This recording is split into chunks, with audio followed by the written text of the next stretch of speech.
인도하신 분을 그날 소개를 했는데 사진을 찍어서 영상으로 보여드리기 위해서 한 주 지난 다음에 여러분에게 소개할 겁니다. 예배는 기도를 하나님 앞에 올려드리고 찬양을 하나님 앞에 올려드리고 우리의 마음을 하나님 앞에 올려드림과 아울러서 말씀을 통해서 우리에게 주시는 하나님이 주시는 또한 은혜가 있습니다.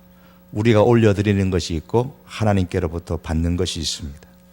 그리고 성도와 성도 간의 사이에 서로 교통하는 것이 있습니다. 이것이 합쳐져서 예배가 되는 겁니다. 그래서 우리 성도와의 교통 속에서 때로는 인사도 하기도 하고 또 광고를 통해서 서로의 소식을 알리기도 하고 때로는 박수를 치면서 새로운 성도들을 환영해 주기도 하는 겁니다. 그러한 수직과 수평에 함께 잘 어우러져서 하나님이 기뻐하시는 좋은 예배가 되는 것이죠. 현대인들이 가장 신뢰하는 것이 있어요.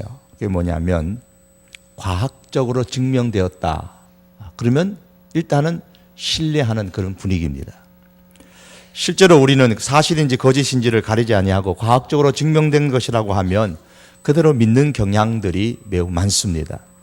텔레비전 신문에서 과학적으로 증명됐는데 어떤 예를컨대 콩이라는 것이 건강에 좋더라. 그러면 그날부터 콩은 이제 불티나게 팔리고 불티나게 먹습니다. 또 제가 말했다고 가서 열심히 드시지 마시고요.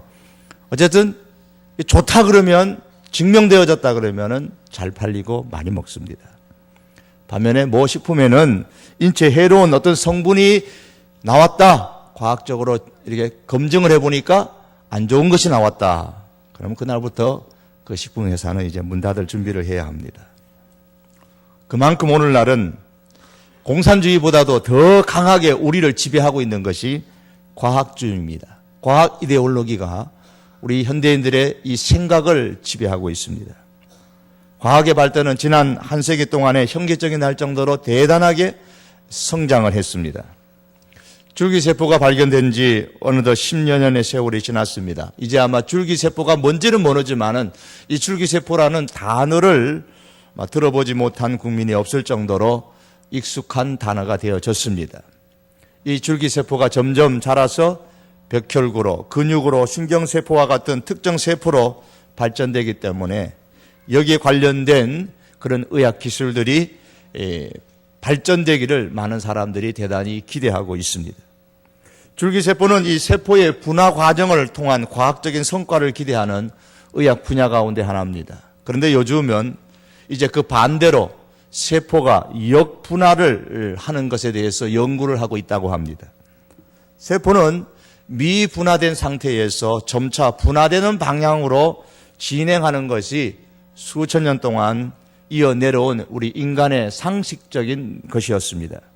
그런데 어느 순간부터는 이제는 분화된 세포가 거꾸로 반대로 가는 겁니다. 이 분화되어진 세포가 미분화된 상태로 거슬러 갈 수 있게 된다. 그렇게 할 수 있다. 그렇게 말합니다. 쉽게 말하면 우리 연세 드신 우리 노인분들이 다시 갓난아이 세포로 나이를 거꾸로 먹는 거예요. 한 100살쯤 됐을 때에 세포를 다시 한번 젊은 나이 세포로 만들면은 얼마나 좋겠습니까? 젊어지죠. 다시 사는 겁니다. 엄청난 일입니다. 상식을 뒤집는 엄청난 일이죠. 수많은 연구가 지금 진행되는 끝에 과학자들은 여러 가지 형태의 세포의 역분화가 일어날 수 있다는 사실을 밝혀내고 있습니다. 아직까지 사람에게 실용화되기에는 여러 가지 문제들이 있어가지고 아직까지는 실용화되지는 않았습니다만 계속해서 연구가 진행 중이라고 합니다. 영국의 케임브리지 대학의 존 거든과 일본의 교토 대학의 시냐 야마나카 두 사람이 올해의 노벨 생리의학상을 수상을 했었습니다. 이 두 사람은 둘 다 성숙하고 분화된 이 세포도 다시 자라날 수 있는 미성숙 세포로 되돌아갈 수 있다는 사실을 발견한 공로가 있어서 이렇게 수상의 영광을 안았다고 합니다. 이게 역분화 줄기세포에 관한 연구입니다. 과학의 급속한 이 발달과 보급으로 인해서 사람들은 이제는 과학 기술에 대해서 무조건적으로 신뢰하는 그런 경향이 있어요. 모든 것을 과학적으로 해결하려고 그러고 과학적 방식으로 얻어지는 것만이 진짜고 과학적으로 증명되지 않는 것은 믿을 수 없는 것으로 그렇게 한쪽 구석으로 내몰아치고 있습니다. 그래서 사람들은 과학기술은 전능한 것이고 인간의 모든 문제를 해결할 수 있다고 그렇게 생각을 하고 있습니다. 여기에 대해서 엘룰이라는 학자는 이런 과학기술 문화에 대해서 이런 말을 했습니다. 이미 과학기술의 문화는 하나님을 능가하여서 하나님의 존재를 부정하려는 목표는 옛날에 이미 다 이루어 놓은 일이고 오늘의 관심은 과학만이 유일한 인간의 의지요 유일한 구원이라는 과학의 절대화를 통해서 과학을 종교화시켰다 그렇게 지적을 하고 있습니다. 과학이 이제 종교화되어서 과학을 신뢰하고 과학을 전지전능한 것으로 믿는 그런 경향들이 일어나고 있다는 겁니다. 그렇다면 머지않은 날에 이제는 주 예수 그리스도의 이름으로 기도하는 것이 아니라 과학의 이름으로 기도하는 날이 올는지도 모르겠습니다. 과학의 능력을 믿사오니 내가 100살이 되면 다시 어린아기 세포로 역분화 현상이 일어나서 새롭게 인생을 살게 하옵소서. 과학의 이름으로 기도합니다. 이런 일들이 일어날는지 모르겠습니다. 이런 일들이 현실로 일어나도록 하기 위해서 오늘도 과학은 열심히 진행 중에 발전 중에 있습니다. 이렇듯 과학의 폭발적인 발달로 인해서 사람들은 이제는 성경이 약속하고 있는 그 구원보다 과학기술이 약속하고 있는 그 눈앞의 편리함과 물질의 부유함에 더 큰 관심을 보이고 있습니다. 성경이 제시하는 천국보다는 과학이 제시하는 테크노피아에 더 관심을 갖고 더 신뢰하는 경향들이 있습니다. 그러나 아무리 과학이 급속하게 발달하고 현대 문명을 주도하고 인간의 삶의 유익과 편리함을 준다고 할지라도 과학이 모든 사물의 그 이치를 깨닫게 하는 기준이 될 수는 없습니다. 과학시대인 현대 이 지구촌에는 아직도 수많은 사람들이 굶주려 죽어가고 있습니다. 과학이 발달해도 해결하지를 못합니다. 2006년 유엔 식량 농업기구가 그해 10월 보고서를 발표했는데 2005년을 기준으로 해서 5초마다 10세 미만의 아동이 굶어 죽고 있다고 발표를 한 바가 있고 하루에 10만 명의 사람들이 굶어서 죽는다라는 그런 충격적인 발표를 한 적도 있습니다. 과학이 발달해도 인간의 굶주림의 문제를 해결해 주지 못하고 있다는 겁니다. 한때 유명했던 영화 가운데 쥐라기 공원이라는 영화가 있었죠. 1번, 2번, 3번도 나오고 했었는데요. 그 영화가 주는 말이 이겁니다.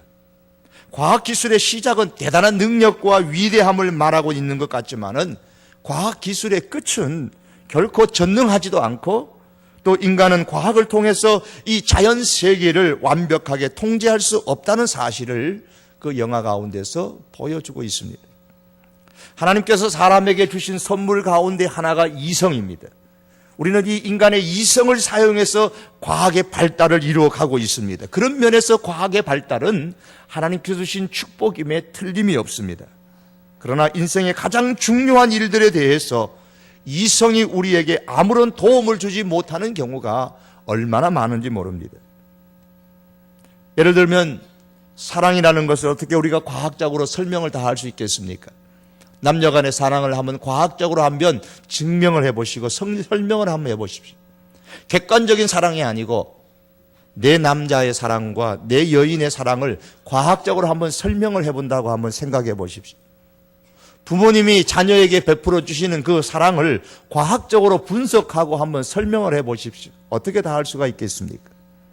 17세기의 유명한 철학자요 수학자인 파스칼은 말하기를 인간의 마음이라는 것은 이성이 전혀 알지 못하는 이유들을 가지고 있다 그랬어요. 거꾸로 말한다면 인간의 마음은 이성이 해결할 수 없는 많은 것들을 갖고 있다는 거예요.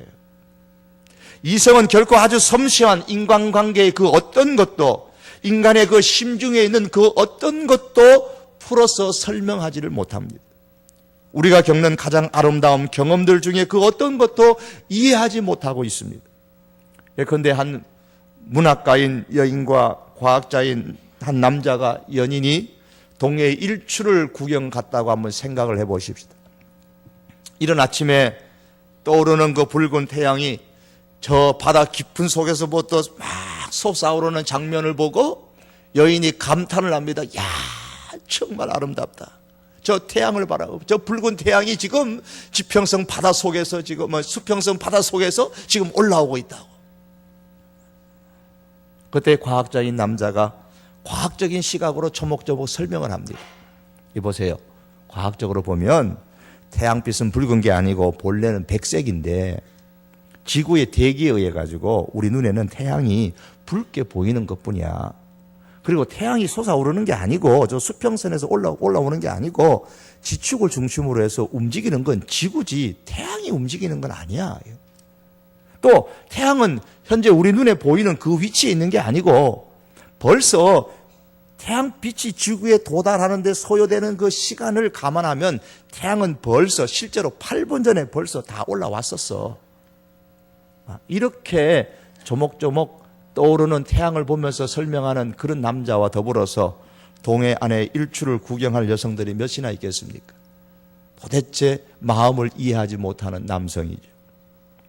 수평선 너머에서 솟아오르는 붉은 태양의 현상은 과학적으로 설명할 수 있을지언정 그 모습을 보고 감탄하는 그 마음을 어떻게 과학적으로 설명을 다 하겠습니까? 꽃망울이 그냥 탁 터져가지고 피어오르는 그 모습 보면서 뭔가 같이 영상이 겹쳐지면서 눈물을 글썽이는 그 사람의 마음을 어떻게 우리가 과학적으로 다 설명할 수가 있겠습니까? 이러한 감탄과 눈물이 우리의 삶을 어떤 면에서는 더 고상하게 만들고 우리의 인생을 더 깊게 만들어주고 더 의미 있게 만들어주고 사람을 사람답게 만들어주는데 이 소중한 것들을 과학적으로 분석하고 연구하고 다 설명할 수는 없는 겁니다. 파스칼이 말한 것처럼 이성이 한계가 있다는 것을 알게 하는 것이야말로 이성이 이룰 최고의 업적이다. 그 말이 사실입니다. 이성에는 한계가 있다는 사실을 이성 자체가 깨달아야 된다는 거예요. 과학이 우리 인생 가운데 일어나는 모든 것을 다 이해할 수는 없습니다. 우리의 인생 가운데는 과학이 접근할 수 없는 놀라운 현상들이 이 자연계에는 많이 있습니다. 더더욱더 성경의 사건은 더더욱 그러합니다. 성경은 하나님이 일하시고 하나님이 이루시는 것이 무엇인가를 말씀하고 있을 뿐이지 하나님께서 그 일을 어떻게 하시느냐에 대해서는 크게 관심을 두고 있지 않기 때문입니다. 성경은 과학적인 설명에 대해서는 별로 신경을 쓰고 있지 않습니다. 물론 성경 가운데는 과학적으로 증명되는 많은 일들이 있지만 그러나 과학적으로 설명하려고 성경이 애쓰고 있지는 않습니다. 성경은 말씀하기를 공중의 새를 보라. 뿌리지도 않고 거두지도 않고 곳간에 모아들이지도 않지만 너희의 하늘 아버지께서 기르시나니. 어떻게 공중의 새를 기르시는지 말씀하고 있지 않습니다. 어떻게? How? 어떻게? 과학은 자꾸 그렇게 묻는데 성경은 그렇게 묻고 있지 않습니다. 성경은 거기에 대해서 관심이 없습니다. 다만 누가 새를 기르시는가에 대해서만 말씀하고 있습니다. 여호수아 말씀에 보면 태양아 너는 기브온의 위에 머물러라. 달아 너도 아얄론 골짜기에 그리할지어다 하며 태양이 머물고 달이 멈추기를 백성이 그 대적들에게 원수를 갚기까지 하였느니라. 태양이 머물고 달이 멈추었지만은 성경은 어떻게 태양이 멈추고 어떻게 달이 멈추었는지에 대해서 관심이 없어요. 어떻게 말 한마디로 그렇게 될 수 있어? 그건 있을 수 없는 거야. 과학적으로 어떻게 그게 가능한지 설명 좀 해봐. 성경은 설명하고 있지 않습니다. 다만 하나님께서 그렇게 하셨다고 말씀하실 뿐입니다. 그래서 사람들은 성경을 읽고 들으면서 과학적으로 설명할 수 없고 과학적으로 증명할 수 없다고 해서 믿지 않으려고 합니다. 이것은 마치 무엇과 같습니까? 수학책을 펴놓고서 야, 이 수학책은 왜 징기스칸 얘기가 하나도 없어? 이 수학책은 이순신 장군 얘기가 하나도 없네. 뭐 이런 게 다 있어? 투덜거리면서 수학책에 나오는 공식의 원리를 믿지 않겠다고 말하는 것과 같은 거죠. 대상이 다른 겁니다. 과학적으로 설명이 가능한 것은 더 이상 믿음의 세상이 아닙니다. 그럼에도 불구하고 이 사단은 21세기를 살아가려면은 과학적으로 증명되지 않는 것은 쓰레기통에 버려야 된다고 누차에 우리의 마음을 부추기고 있습니다. 세계 명작 동화 가운데 신바트의 모험이라는 그런 이야기가 있죠. 거기에 보면은 높은 나무 위에 있는 코코넛을 딸 수 있는 방법은 사람들이 거기에 올라가는 것이 아니고 어떻게 하라 그랬죠? 그 나무에 있는 원숭이들에게 돌멩이를 던지면 화를 돋우는 거죠.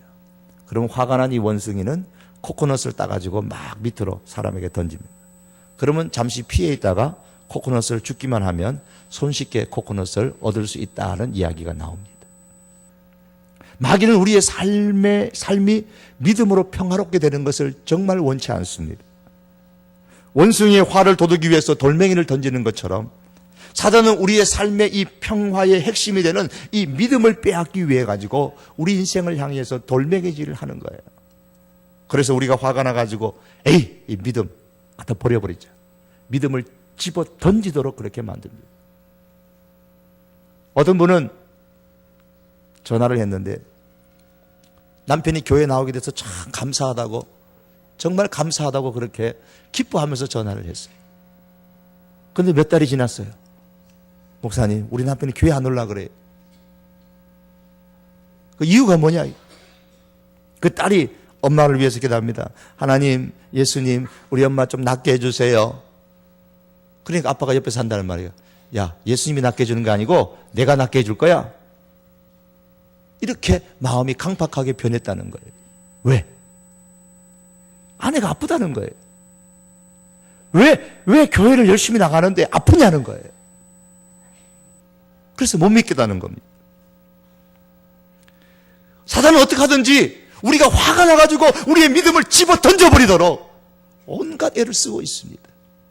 그러나 여러분, 사단이 우리의 환경을 어떻게 만들든지 어떤 경우에도 믿음을 던져버리는 그런 사람들이 되지 않기를 원합니다. 사람들은 하나님께서 하신 일에 대해서 항상 마리아가 던졌던 그런 질문들을 합니다. 어떻게 그런 일이 있을 수 있습니까? 하나님이 어떻게 그런 일이 있을 수 있습니까? 과학의 시대에 살고 있는 현대인들이 오늘 본문에서 하나님의 보내심을 받은 천사 가브리엘이 처녀 마리아에게 은혜를 받은 자여. 아니 이게 무슨 일이야? 내가 무슨 은혜 받았는데?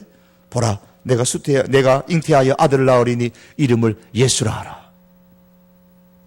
이 말을 어떻게 믿을 수 있냐 말이에요. 이 기적의 말에 대해서 마리아의 반응이 마치 현대 많은 사람들의 반응과 비슷합니다. 나는 남자를 알지 못하는데 어찌 이 일이 있으리까? 34절 나는 남자를 알지 못합니다. 그런데 어찌 이런 일이 일어날 수 있습니까? 과학적인 사고방식으로 불가능하다는 거예요. 내가 아직 결혼도 안 했는데 나는 남자도 아직 알지 못하는데 내가 어떻게 자식을 가질 수 있습니까? 내가 어떻게 애를 임신할 수 있습니까? 아니 이건 불가능한 거예요. 도저히 있을 수 없는 일입니다. 과학적으로 증명할 수 없는 일이고 과학적으로도 일어날 수 없는 일입니다. 지금 마리아가 그 얘기를 하고 있는 거예요. 18세기의 철학자 데이비드 휴미라는 사람은 기적이라는 것은 과학적으로 불가능하다 그런 이야기를 했습니다. 여러분 우리는 이 사건을 어떻게 보고 있습니까? 예수님께서 이 세상에 오셨습니다. 어떤 방법으로? 과학적인 방법으로 오신 게 아닙니다. 성령으로 잉태되어서 왔다고 오늘 성경을 우리에게 말씀합니다. 이 사건을 우리가 어떻게 받아들이냐 말입니다. 그래서 어떤 물리학자는 말합니다. 나는 예수님도 믿고 예수님의 말씀도 받아들이지만은 예수님의 부활 사건은 아무리 생각해도 내가 과학자 입장에서 도저히 못 받아들이겠다는 겁니다. 여러분은 어떻습니까? 예수님의 부활 사건에 대해서 내 이성적으로 과학적인 사고방식으로 인정할 수가 없다는 거예요. 그런데 이것은 현대인의 말이기 이전에 예수님의 제자 중에도 그런 과학적인 사고방식을 가진 사람이 있었죠. 도마가 바로 그런 사람이었습니다. 예수님께서는 그러한 도마에게 임하셔서 말씀합니다. 자신의 부활이 사실임을 증명해 주셨습니다. 그리고 연이어서 내가 과학적인 사고방식으로 하나님의 일을 이해하려고 생각하지 말고 신앙적인 사고방식으로 하나님의 일을 바라보라고 말씀하십니다. 언제 그렇게 말씀하셨냐고요? 주님이 이렇게 말씀하십니다. 믿음 없는 자가 되지 말고 믿는 자가 되라. 너는 나를 본고로 믿느냐? 너는 나를 본고로 믿느냐? 과학적인 사고방식에 의해서 증명되었기 때문에 경험되어졌기 때문에 내가 나를 믿느냐? 보지 못하고 믿는 자, 신앙적인 사고방식과 신앙적인 자세로서 믿는 자가 복되도다. 어찌 이 일이 있으리이까? 마리아의 과학적인 사고와 마리아의 과학적인 자세입니다. 오늘 현대인의 많은 사람들이 예수님의 성령의 잉태하심을 두고서 이렇게 질문하고 있습니다. 어떻게 그런 일이 일어날 수 있느냐고. 어리석은 일이라고. 그걸 믿는 사람이 어리석다고. 무엇의 기준에 의해서? 과학적인 사고방식에 의해서 어리석다고 말합니다. 이러한 마리아의 사고방식에 대해서 천사는 그렇지, 어떻게 그런 일이 있을 수 있는지 내가 과학적으로 잘 설명해 줄게, 그렇게 말하지 않았습니다. 단지 하나님께서 하시는 일이기 때문에 가능하다, 그렇게 말씀합니다. 성령 하나님께서 가능하게 하신다. 하나님께서 자신의 능력으로 가능하게 하신다. 이게 성경의 대답인 거예요. 어찌 이 일이 있으리이까? 하나님의 보냄을 받은 천사는 너의 이성을 사용해서 그 일을 과학적으로 한번 분석하고 과학적으로 깊이 있게 한번 연구해봐라. 그러면 알 수 있을 것이다. 그렇게 말하지는 않았습니다. 그리고 과학적으로 설명해 주지도 않았습니다. 다만 하나님을 바라보라고 말합니다. 다만 하나님의 그 말씀을 듣고 순종하라고만 말씀하고 있습니다. 성령님을 믿으라고만 말씀하고 있습니다. 35절에 보시면 성령이 너에게 임하시고 지극히 높으신 이의 능력이 너를 덮으시니, 성령이 너에게 임하시면 가능하다는 거예요.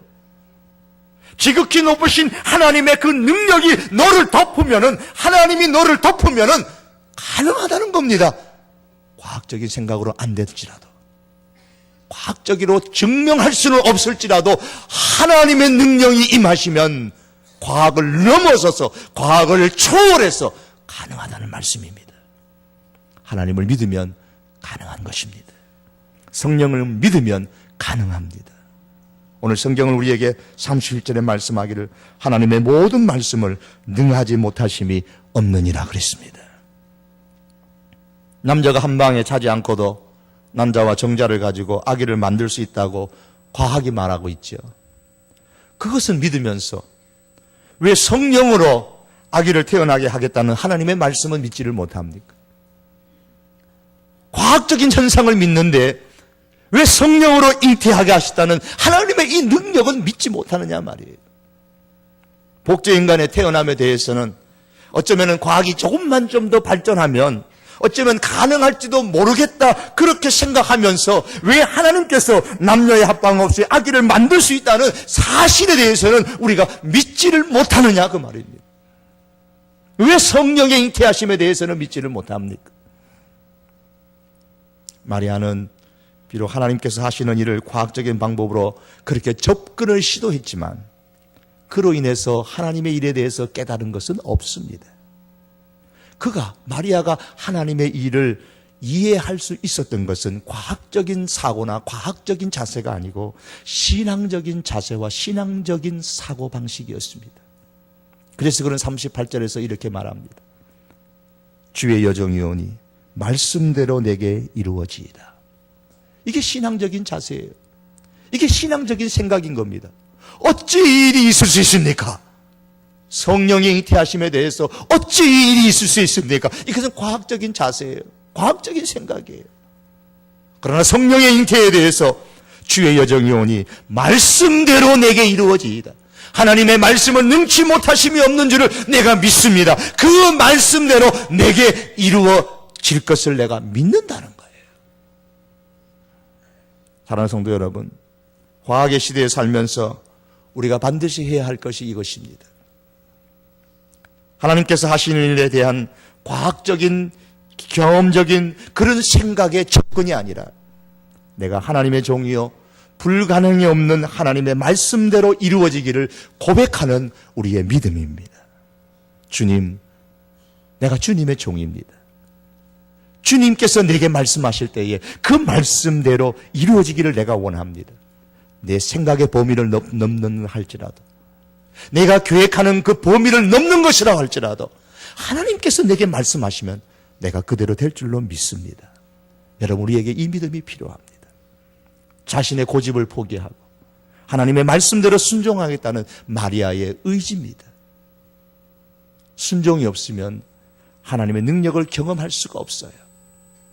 그리고 그 순종에는 반드시 희생이 따르기 마련입니다. 예수님께서도 십자가를 져야 한다는 그 하나님의 뜻에 순종하셨습니다. 밤새도록 기도하시면서 내린 결론이 무엇입니까? 내 뜻대로 마옵시고 아버지의 뜻대로 이루어지기를 원합니다. 아버지께서 내게 주신 잔을 내가 어찌 마시지 않겠습니까? 순종의 고백입니다. 그리고 십자가의 희생을 감당하셨습니다.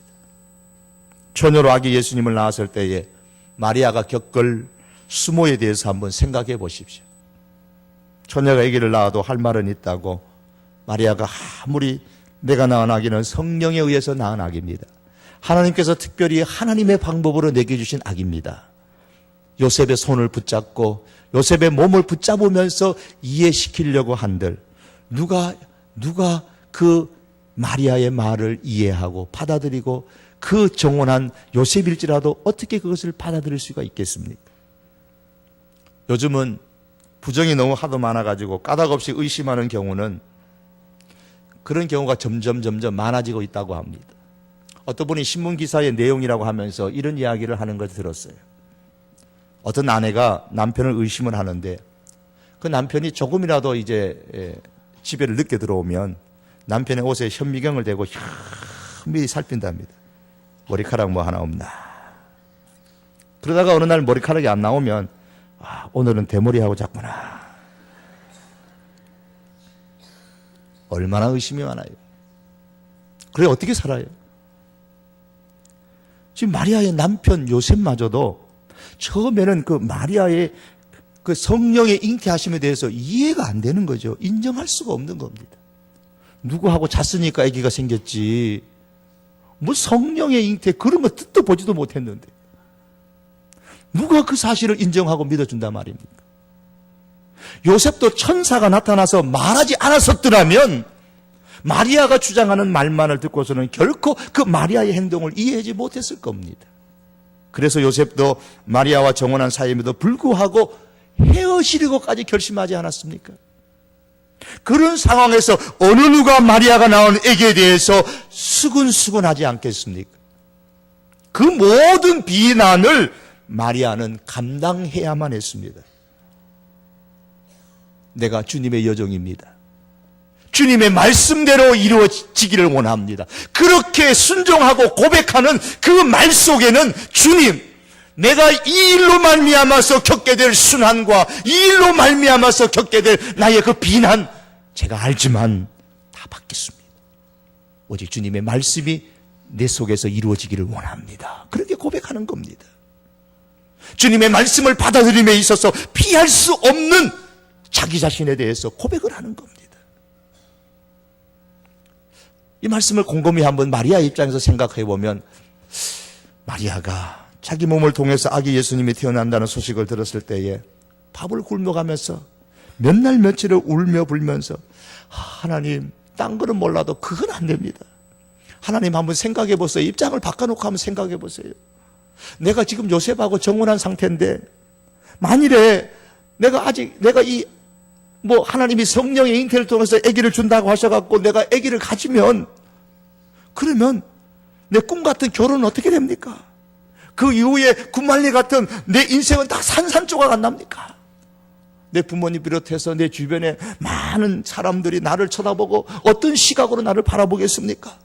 내가 이것을 다 어떻게 이 수모를 내가 어떻게 다 감당해야 됩니까? 하나님, 이 처녀의 몸으로 아기를 갖는 것만큼 이건 좀 안 되겠습니다. 이렇게 사정하면 좋을 텐데 그렇게 사정 안 하잖아요. 하나님, 나는 주님의 종입니다. 주님의 말씀대로 이루십시오. 내가 어떤 순환을 겪을지, 내가 어떤 그런 모욕을 받을지, 어쩌면 이혼하려는지도 모르지만 내 상황은 고려하지 마시고 나에게 어떤 상황이 주어질는지 생각하지 마시고 다만 주님의 뜻대로, 주님의 말씀대로 이루어지기를 원합니다. 바로 그 뜻이에요. 그렇게 해서 마리아가 하나님의 말씀대로 순종했던 겁니다. 순종을 모르면 역사하는 능력을 경험할 수가 없어요. 평생토록 하나님께서 말씀하신 약속을 이루기 위해서는 하나님과의 관계에서 순종을 해야 됩니다. 어떤 좋은 프로그램에 참여했다고 해서, 어떤 좋은 교회에 그냥 내가 다닌다고 해서 그것으로 어떤 하나님의 역사를 경험하는 것은 결코 아닙니다. 인간의 과학적인 사고를 뛰어넘는 하나님의 말씀이라 할지라도 내 생각의 수준은 도저히 그것은 있을 수 없는 일이야. 그러나 하나님이 말씀하셨어. 그러면 예, 하나님, 나는 하나님의 종입니다. 내게 말씀하신 대로 이루시옵소서. 내가 가능할 줄로 믿습니다. 이 말씀대로 순종할 때에 그 사람이 바로 하나님의 역사를 경험하게 되는 겁니다. 가나 혼인 잔치집에서 손님들에게 대접할 포도주가 떨어졌을 때에 마리아는 종들에게 말합니다. 예수님이 시키는 대로 그대로 순종해라. 무슨 말씀을 하시든지 해라. 정말 이해할 수 없는 말을 예수님께서 하셨어요. 과학적으로는 도저히 접근할 수 없는, 설명할 수 없는 그런 방법을 예수님께서 하인들에게 말씀하셨어요. 물을 항아리에 갖다 부어라. 그건 쉽죠. 물을 항아리에 갖다 부었습니다. 여기에 대해서 순종하지 않는 사람 거의 없을 겁니다. 우리들 가운데 누구도 순종할 수 있습니다. 물을 항아리에 갖다 부어라. 그거 어렵지 않죠. 그 물을 다시 손님들에게 갖다 주어라. 그건 너무너무 어렵습니다. 왜? 그건 과학적으로 설명할 수 없는 거거든요. 손님들에게 갖다 주어야 될 것이 물이라면 얼마나 쉽겠습니까?만은 순종하기가 쉽겠습니다만은 손님들에게 갖다 주어야 될 것이 물이 아니고 포도주인데 분명히 내가 이 항아리에 물을 부었는데 어떻게 이걸 갖다 주란 말입니까? 이해가 되지도 않고 납득할 수도 없습니다. 말씀대로 순종했다가는 오히려 내가 손님들로부터 뺨을 맞을지도 모르고 주인으로부터 쫓겨날는지도 모르는데 그걸 어떻게 순종하란 말입니까? 그런데 하인들이 순종했습니다. 말씀대로 순종했을 때에 잔치집의 종들은, 그 하인들은 하나님의 기적의 역사를 경험했습니다. 잔치집에 온 사람들은 아무도 몰랐지만 오직 순종했던 하인들만이 하나님의 역사를 경험했습니다. 사랑하는 성도 여러분, 우리에게 일어나는 일 중에 과학적으로 도저히 이해가 안 되는 것이 있습니까? 성령의 잉태하심이 이해가 안 됩니까? 예수님의 부활의 사건이 과학적으로 도저히 믿어지지가 않으십니까? 하나님께서 하시는 일입니다. 하나님께서 하시는 일에 대해서 과학적인 방법으로 접근할 것이 아니라 신앙적인 자세로, 신앙적인 마음으로, 신앙적인 생각으로 접근하시기를 바랍니다. 하나님의 말씀에 과학적인 사고와 자세로 접근할 것이 아니라 신앙의 생각과 신앙의 자세로 접근할 때 하나님의 역사를 경험하게 됩니다. 그래, 성령으로 잉태하신 예수 그리스도가 바로 나의 구원자이심을 믿는 역사가 거기서 일어나는 것이고 내 인생이 변하는 역사가 거기서 일어나는 것입니다. 이렇게 순종하게 되어졌을 때에 우리가 생각하지 못했던 놀라운 하나님의 역사를 우리가 경험할 수가 있는 것입니다. 사랑하는 성도 여러분, 이제 12월, 이 12월에 저희들 섰습니다. 예수님께서 우리의 구원자로 이 세상에 오신 달입니다. 예수님께서 성령으로 잉태되어서 오셨습니다. 하나님은 우리에게 구원자를 주실 때에 사람들이 누구나 할 수 있는 과학적인 방법으로 우리에게 예수님을 보내주신 것이 아니라 신앙적인 방법으로, 하나님의 방법으로 우리에게 독생자 예수 그리스도를 보내주셨습니다. 우리를 구원하시기 위해서 오셨습니다. 그러므로 우리는 이 사실을 과학적인 자세로 접근할 것이 아니라 어떻게 이런 일이 일어날 수가 있습니까? 이런 자세로 접근할 것이 아니라 말씀대로 이루어질 줄로 믿습니다. 하나님께서 행하신 일이오니 말씀대로 내게 이루어지기를 원합니다. 나의 구원자로 오신 주님, 말씀대로 내가 주님을 영접합니다. 나의 구원자로 고백합니다. 이런 고백과 아울러서 주님께 순종하는 인생이 될 수 있기를 원합니다. 이런 순종으로 구원의 은총을 경험할 수 있는 하나님의 사람들이 될 수 있기를 주님의 이름으로 축복합니다. 기도하시겠습니다. 하나님께서 우리에게 독생자를 주셨을 때에 과학적인 방법으로 주시지 않으셨습니다. 영적인 일이기에 하나님께서는 하나님의 놀라운 방법으로 그렇게 우리에게 독생자를 보내주셨습니다. 그러므로 우리는 과학적인 방법으로 이 사건을 접근할 것이 아니라 하나님의 방법으로, 신앙의 생각과 신앙의 자세와 신앙의 방법으로 우리는 이 일에 접근해야 됩니다. 주여, 나는 주님의 종입니다. 하나님의 모든 말씀은 능치 못하심이 없는 줄 내가 믿습니다. 주의 말씀대로 내 영혼 속에서 하나님의 말씀이 역사하셔서 예수 그리스도가 성령으로 잉태한 것을 믿게 하여 주시옵소서. 우리 이 시간에 다시 한 번 더 이 시간 기도하시겠습니다. 믿지 못하는 자들에게 성령이 역사하셔서 믿는 역사가 일어나게 하시고, 믿는 사람들에게 더욱더 예수님이 나의 구원자 되심을 확신하고 더욱더 순종하는 삶을 살게 하여 주시옵소서. 우리 다 같이 한번 함께 기도하시겠습니다. 살아계신 여호와 하나님 아버지, 오늘 저희들 주의 전에 올라와서 예배를 드립니다. 12월입니다. 성령으로 잉태하신 예수님께서 오신 달입니다. 아버지 하나님, 이 성탄절을 우리가 기다리면서 아버지 하나님이여 과학적인 방법으로 보내주시지 아니하시고 하나님의 특별한 방법으로 하나님 아버지여 독생자를 우리에게 보내주셨던 하나님의 그 놀라운 섭리와 하나님의 경륜 앞에 하나님 저희가 무릎을 꿇습니다. 하나님, 저희들은 인간입니다. 하나님, 저희들은 하나님의 종들입니다. 하나님 아버지, 하나님께서 말씀하셨음에 능치 못하심이 없는 말씀대로 이루어질 줄로 믿습니다. 하나님, 성령으로 잉태하신 예수 그리스도를 믿을 수 있는, 구원자로 고백할 수 있는 성령님의 역사가 오늘 이 가운데 우리들 가운데 있게 하여 주시옵소서. 오늘 저들의 심령 속에 역사하셔서 예수님이 나의 구원자이심을 믿는 역사가 있게 하시고 성령으로 잉태하신 예수 그리스도를 믿는 역사가 있게 하여 주시옵소서. 사랑하는 여호와 하나님 아버지여, 내가 주님의 종입니다. 말씀대로 내 삶에 이루어 주시옵소서. 고백하며 순종함으로 통해서 하나님의 역사를 우리의 삶 속에서 경험하는 주의 사람들 되게 하여 주시옵소서. 예수님의 이름으로 기도합니다. 아멘. 참 좋으신 하나님 아버지, 감사합니다. 우리에게 독생자를 주실 때에 누구나 다 이해할 수 있는 과학적인 방법으로 주시지 아니하시고 하나님의 독특하신 하나님의 방법으로 우리에게 독생자를 주셨음을 감사합니다. 아버지 하나님, 우리에게 이제 믿음을 주셔서 신앙적인 생각과 신앙적인 마음으로, 신앙적인 자세로 성령으로 잉태하신 예수님을 나의 구원자로 고백하는 놀라운 성령의 역사가 오늘 이 시간 우리들 가운데 있게 하여 주시옵소서. 성령의 잉태하심이 믿어지는 역사가 있게 하여 주시옵소서.